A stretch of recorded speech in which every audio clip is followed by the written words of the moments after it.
Bismillahirrahmanirrahim. Assalamualaikum warahmatullahi wabarakatuh.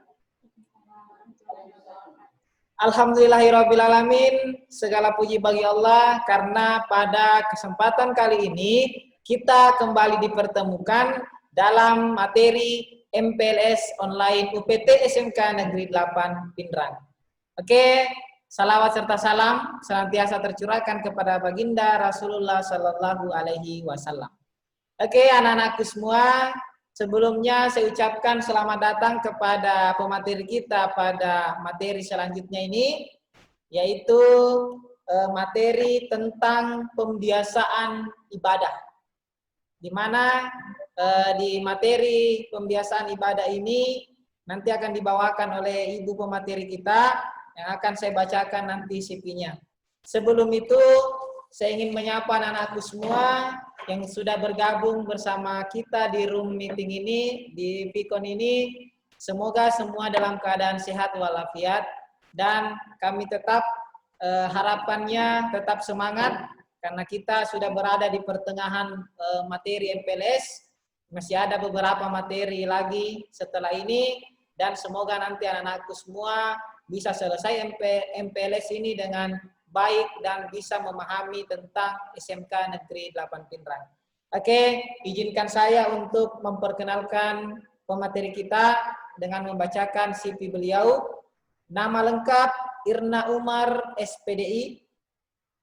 Tempat dan tanggal lahir Pindrang 14 April 1992. Alamat Tiroang, Kabupaten Pindrang. Pendidikan terakhir beliau Sarjana Pendidikan Bahasa Inggris. Kemudian jabatan beliau di UPT SMK Negeri 8 Pindrang, beliau mengajar pada mata pelajaran Bahasa Inggris dan juga sebagai guru pendidikan agama Islam. Selain itu, beliau diamanahkan menjadi salah satu pembina ekstrakurikuler di SMK Negeri 8 Pindrang. Oke, itulah sekilas tentang biodata dari pemateri kita. Dan untuk mengefisienkan waktu, sebelum saya persilakan kepada pemateri, saya ingatkan lagi kepada anak-anakku semua, nanti pada saat jalannya materi ini, ada yang ingin Ananda tanyakan atau yang Ananda ingin diskusikan, silakan tuliskan pertanyaannya di kolom chat ya di sebelah kanan bawah pada layar. Nanti jika ada waktu kita akan memilih pertanyaan untuk didiskusikan dan akan dilanjutkan di grup chat yang sudah kita buat sebelumnya. Oke, tanpa menunggu lama-lama lagi, saya persilakan kepada Ibu pemateri, Ibu Irna Umar SPDI untuk membawakan materinya. Dengan hormat dipersilahkan. Silakan. Bismillahirrahmanirrahim. Assalamualaikum warahmatullahi wabarakatuh. Ya, terima kasih kepada moderator karena hari ini telah diberikan kesempatan untuk menyampaikan materi tentang pembiasaan ibadah kepada anak-anakku semuanya. Jadi hari ini sebelum kita masuk materi, saya ingin menyapa kepada kalian. Selamat pagi. Semoga kalian tetap dalam lindungan Allah dan tetap menjaga kesehatan. Ya, baiklah. Sekarang kita masuk ke materi kita tentang pembiasaan ibadah. Ya, mungkin kalian pahami tentang pembiasaan ibadah ini. Dan kalian sudah paham ibadah itu seperti apa. Namun alangkah baiknya kalau kita ulangi kembali apa pengertian dari ibadah yang sebenarnya. Nah, perhatikan materinya. Ibadah merupakan peraturan-peraturan yang mengatur hubungan langsung dengan Allah Subhanahu wa Ta'ala, yang dimana yang terdiri dari rukun Islam dan ibadah lainnya, seperti halnya yang bersifat fisik dan bersifat harta. Jadi yang di sini kita ketahui bahwa salah satu perintah yang ada dalam agama Islam itu adalah ibadah. Nah, adapun yang dimaksud pelaksanaan ibadah di sini adalah pengaturan hidup seorang muslim, di mana baik itu melalui pelaksanaan sholat, pola makan melalui puasa, itu semua sudah diatur. Tentang hidup sosial, melalui zakat, penghidupan integritas seluruh umat Islam diatur dalam melalui ibadah haji misalnya. Nah, pelaksanaan ibadat telah menyatukan umat Islam dalam satu tujuan, yaitu penghambaan kepada Allah semata. Jadi ibadah ini semata-mata kita niatkan karena Allah Subhanahu wa taala sebagaimana firman-Nya yang dijelaskan dalam Al-Qur'an. Dalam Quran surat Az-Zariyat ayat 56 yang artinya, kalian boleh buka Al-Qur'an. Silahkan cari Quran surah Az-Zariyat ayat 56 yang artinya, dan aku tidak menciptakan jin dan manusia melainkan hanya beribadah kepadaku. Jadi untuk itu, ibadah kepada Allah merupakan tugas tertinggi kita sebagai manusia. Nah, sekarang kita lanjut ke pembiasaan. Pembiasaan merupakan sebuah cara yang dipakai oleh pendidik untuk membiasakan siswa secara berulang-ulang sehingga menjadi sebuah kebiasaan yang sulit untuk ditinggalkan dan akan terus terbawa di hari tua. Nah, selanjutnya kita pahami bahwa pembiasaan ini bertujuan agar siswa memperoleh kebiasaan dan perbuatan yang baru dan baik serta tepat. Maksudnya yang baik di sini adalah selaras dengan norma dan tata nilai moral yang berlaku, yang bersifat religius, tradisional, dan kultural. Jadi pembiasaan yang dimaksud di sini adalah sebagai bentuk latihan terus-menerus dan berulang-ulang, sehingga siswa atau kita semua merasa terbiasa dengan hal yang dilakukan sepanjang hidup kita. Nah, sekarang kita masuk ke pengertian kesimpulan. Jadi pembiasaan beribadah adalah upaya yang dilakukan secara berulang-ulang dengan melaksanakan perintah Allah dengan tujuan untuk mendekatkan diri kepada Allah Subhanahu wa taala. Bukan untuk menyombongkan diri. Nah, karena terkadang banyak orang yang merasa dirinya sudah pantas di hadapan Allah, kemudian dia menyombongkan diri di depan manusia. Padahal kita tahu yang menilai diri kita adalah Allah, bukan manusia. Nah, sekarang kita masuk ke ruang lingkup pembiasaan beribadah. Nah, di sini ada dua yang dimaksud ruang lingkup dari pembiasaan ibadah. Ada ibadah umum dan ada ibadah khusus. Nah, mungkin kalian sudah paham sebenarnya yang mana yang dimaksud. Kalian tahu tentang ibadah, namun mungkin ada beberapa teman-teman kalian yang belum paham yang mana yang dimaksud dengan ibadah umum dan mana yang dimaksud dengan ibadah khusus. Nah, di sini akan saya jelaskan bentuk ibadah umum itu meliputi ruang lingkup yang sangat luas, yakni kalau misalnya tentang ibadah umum itu mencakup segala bentuk amal yang baik yang dilakukan dengan hati yang lapang dan ikhlas. Dan untuk ibadah yang khusus, yaitu segala bentuk ibadah yang telah ditentukan oleh syarak ataupun yang telah dinaskan bagaimana bentuk dan tata caranya. Misalnya yang tentang ibadah khusus itu misalnya taharah, cara bersuci, sholat, zakat, puasa, haji, dan umroh. Semuanya itu telah diatur dalam Al-Quran dan Sunnah. Dan telah ada cara-caranya yang harus kita ikuti. Tidak boleh membuat aturan-aturan tersendiri. Nah, kalau ibadah umum itu berkaitan dengan hati. Misalnya, dalam mendapatkan sebuah ujian atau mendapatkan sebuah hal yang membuat kalian merasa bahagia, misalnya menang dan sebagainya, itu adalah yang kalian pertama lakukan adalah otomatis mengucap rasa syukur. Ataukah ketika mendapat sebuah ujian, kalian mengucap istighfar. Itu sama, semuanya berkaitan ibadah umum yang berhubungan dengan hati. Nah, sekarang kita lanjut ke materi berikutnya, slide berikutnya. Proses dari pembiasaan ibadah. Nah, dalam pelaksanaan pembiasaan beribadah dapat dilakukan oleh orang tua jika anak berada di lingkungan keluarga.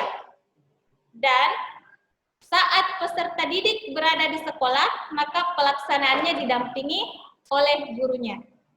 Islam menekankan kepada seluruh kaum muslimin untuk memerintahkan anak-anaknya untuk menjalankan beribadah ketika masih berumur 7 tahun. Hal tersebut dimaksudkan agar mereka senang melakukan dan sudah membiasakan diri semenjak usia dini. Nah, jadi kita sebenarnya dituntut melakukan pembiasaan ibadah itu sejak kecil.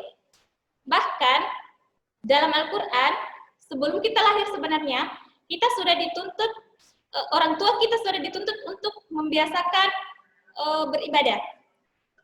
Meskipun kita masih dalam kandungan. Apalagi kalau sudah keluar, misalnya umur 7 tahun itu sudah wajib sholatnya. Ya, lanjut. Nah, itu proses pembiasaan ibadah yang telah saya jelaskan tadi. Nanti kalau misalnya ada pertanyaan, silahkan ditanya. Mungkin sekian materi dari saya. Assalamualaikum warahmatullahi wabarakatuh. Oke, waalaikumsalam warahmatullahi wabarakatuh. Ya, itulah tadi materi dari Ibu Irna Umar RSPDI selaku pemateri kita pada pagi hari ini. Oke, berikan aplaus untuk pemateri kita.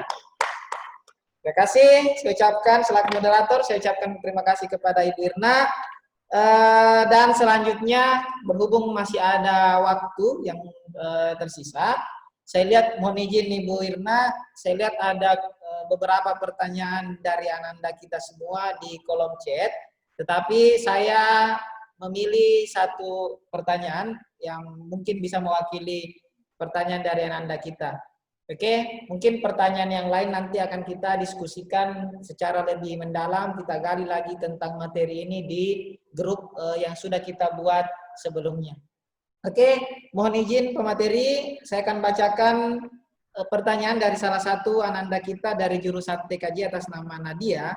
Di sini pertanyaannya, bagaimana merealisasikan pembiasaan ibadah di lingkungan sekolah? Jadi mungkin ananda kita ini ingin menanyakan, kan saat ini kita dalam kondisi BDR, pembelajaran yang dari rumah. Kemudian kita mungkin bisa diinfokan juga bagaimana kebiasaan kita di SMK 8 Pindrang tentang ibadah pada saat duhur, mungkin itu nanti bisa juga ya, mungkin dipahami Bu ya. Oke, terima kasih. Silakan kepada Ibu Irna. Ya, sebelum saya jawab pertanyaannya dari Ananda Nadia, saya ucapkan terima kasih karena terima kasih atas partisipasinya dan telah menyimak materi ini. Nah, pertanyaannya adalah bagaimana merealisasikan pembiasaan ibadah di lingkungan sekolah. Nah, sebelum PDR terjadi, ini di SMK Negeri 8 ini sudah menerapkan yang namanya pembiasaan ibadah. Ada beberapa kegiatan yang dilakukan yang berkaitan dengan pembiasaan ibadah. Yang pertama itu melaksanakan sholat duhur secara berjamaah. Nah, setiap waktu asar juga ya, kita melaksanakan sholat duhur dan sholat asar secara berjamaah. Nah, di dalam waktu sholat itu, setelah sholat itu ada yang namanya kultum. Itu melatih siswa untuk selain untuk menguji mental mereka, juga untuk dibiasakan mereka tampil di depan umum, dan itu juga menambah pengetahuan siswa dengan kultum-kultum yang dibawakan bisa dijadikan sebagai nasihat untuk mereka. Nah, selanjutnya, selain itu ada yang namanya kegiatan yasinan.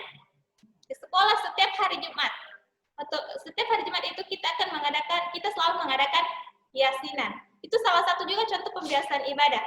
Nah, berhubungan dengan pembiasaan ibadah, berhubung karena saya sebagai pembina ekstrakurikuler di Pramuka itu, kita membiasakan yang namanya setiap bulan Ramadan, kita mengadakan kegiatan ambalan Raja Wali Berbagi.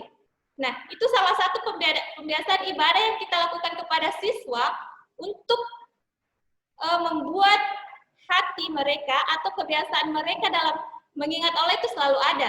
Nah, dalam setiap perkemahan pun kita selalu menerapkan yang namanya sholat berjamaah. Jadi apapun kegiatan siswa yang berkaitan baik di luar maupun di sekolah itu tetap tidak lepas dari ibadah. Terima kasih. Itulah jawaban saya. Ya, terima kasih Bu Irna. Jawaban yang sangat jelas dan lugas dari pemateri kita tentang pertanyaan tadi Ananda dari jurusan TKJ tadi. Ya, seperti yang disampaikan oleh Ibu Irna tadi, bahwa memang di sekolah kita ini, Nak, pada sebelum adanya wabah COVID-19 ini, memang sudah diadakan rutinitas ya, setiap hari itu Senin sampai Kamis itu kita sholat duhur berjamaah dan asar berjamaah. Pada saat sholat Jumat pun kita arahkan ke masjid terdekat bagi laki-laki, dan bagi perempuan itu tetap berjamaah di tempat yang sudah disiapkan di sekolah. Jadi seperti itu. Yasinan juga tadi setiap hari Jumat, begitu juga yang sudah disampaikan tadi oleh Ibu pemateri. Bahkan salah satu mungkin yang menjadi daya tarik SMK 8 sendiri untuk anak-anakku ketahui semua, bahwa di SMK 8 ini, Nak, biasanya kalau ada keluarga-keluarga dari orang tua siswa atau keluarga yang dekat dari sekolah ini berduka, kami biasa dipanggil kakak-kakak kelasnya yang lalu-lalu itu biasa ikut yasinan atau ikut mengaji di rumah duka. Jadi itu salah satu menjadi orang luar tahu itu, bahwa pada saat ada keluarga orang tua maupun yang dekat dari sekolah ada yang meninggal, pasti mereka ingat, oh panggil siswa SMK 8 untuk mengaji, karena mereka sudah dibiasakan memang untuk membaca Al-Quran di sekolah. Jadi seperti yang dikatakan tadi pemateri, ini adalah materi yang sebenarnya materi yang simple, karena ini sudah menjadi, ini bukan lagi pembiasaan, tapi harus jadi kebiasaan, ya. Kalau pembiasaan itu bahasanya kita belum memulai kemudian ingin membiasakan, tapi ibadah ini sudah menjadi kebiasaan dan menjadi kebutuhan bagi kita semua. Oke, sekali lagi berikan aplaus untuk pemateri kita, dan saya ucapkan terima kasih juga kepada Ananda yang sudah bertanya tadi. Masih ada sebenarnya Ibu beberapa pertanyaan yang muncul dari Ananda kita, tapi karena waktu juga yang harus memisahkan kita, jadi pertanyaan itu saya mohon izin kepada Ibu pemateri, bisa nanti dibantu untuk didiskusikan bersama Ananda kita di grup yang sudah kita buat bersama. Semoga nanti materi ini insya Allah akan lebih bermanfaat lagi pada Ananda semua, karena berhubung pada room meeting ini tidak semua yang bisa hadir pada pagi hari ini Bu, karena ada beberapa yang melapor bahwa terganggu di jaringan. Jadi ini untuk perwakilannya, dan kami akan share juga nanti video ini ke Ananda semua. Jadi makanya kami buat room untuk saling berbagi dan berdiskusi. Ya Ibu ya. Oke, Ananda aku semua, kita sudah berada di penghujung materi yang sudah dibawakan. Saya pesan untuk anak. Oh silakan Ibu, silakan saya berikan kesempatan. Belum ditutup, saya punya pesan untuk kalian semua yang ada di rumah. Apalagi situasi saat ini tidak bisa dikatakan tidak mendukung aktivitas kita selama ini, namun jangan berkecil hati, karena setiap yang terjadi kepada kita ini ada hikmah di balik itu semua. Maka jika ingin hidupmu berkualitas, tolong jangan tinggalkan sholat, perbaiki kualitas sholatmu, karena sholatmu adalah penunjang hidup kalian. Terima kasih. Luar biasa pesan dari Ibu pemateri kita. Tidak salah memang nih, nanti anak-anakku mungkin Ibu Irna ini termasuk guru yang multi talent ya, banyak mengajar di beberapa mata pelajaran, basicnya adalah bahasa Inggris, tapi juga mengajar di pendidikan agama Islam, dan bahkan sempat juga bergabung menjadi tim guru produktif di jurusan TKR ya. Jadi nanti insya Allah anak-anakku semua nanti akan sering-sering bertemu dengan Ibu Irna juga, dengan kami semua pemateri-pemateri yang sebelumnya, karena insya Allah kita akan saling berbagi nanti selama 3 tahun di SMK 8 Pinrang ini. Oke, mungkin itu saja dari kami, Nak. Permohonan maaf dari kami berdua, Ibu Irna selaku pemateri, saya selaku moderator. Apabila pada materi ini ada kekurangan, ada kesalahan atau kehilapan kami ucapkan permohonan maaf. Dan kami akhiri materi ini dengan ucapan wabillahi taufiq wal hidayah. Assalamualaikum warahmatullahi wabarakatuh. Sampai jumpa di materi selanjutnya.